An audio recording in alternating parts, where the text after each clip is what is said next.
अस्सलाम वालेकुम, welcome to health and beauty with Maha. दोस्तों, आज का टॉपिक उन लोगों के लिए है कि जो बहुत ज़्यादा कमज़ोर और दुबले पतले हैं और वो मोटा होना चाहते हैं। कुछ लोग होते हैं कि वो मोटे से पतला होना चाहते हैं और कुछ लोग होते हैं कि जो ज़्यादा ही कमज़ोर और स्मार्ट होते हैं और वो चाहते हैं कि उनका जिस्म थोड़ा सा भरा भरा हो जाए। आज की रेमेडी उन लोगों के लिए है। अगर आप बहुत दुबले पतले हैं और मोटा थोड़ा होना चाहते हैं तो उसके लिए आपको दो चीज़ें चाहिए। एक आपको छुहारे चाहिए, 4 अदद छुहारे ले लें।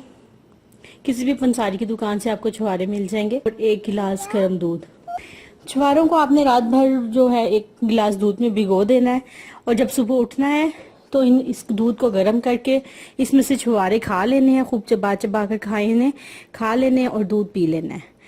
और इसके साथ आप थोड़ा सा अपनी खुराक का भी ख्याल रखिए। डेली 1 अंडा खाएं। अंडे से ये कि आपके जिस्म की बाकी तवानाई जो है वो पूरी होगी। और अपनी खुराक अच्छी रखें। महीना भर इसको लगातार कीजिए, आप देखें कि इससे आपका जिस्म जो है वो भर जाएगा और आप पहले से ज्यादा खूबसूरत दिखेंगे।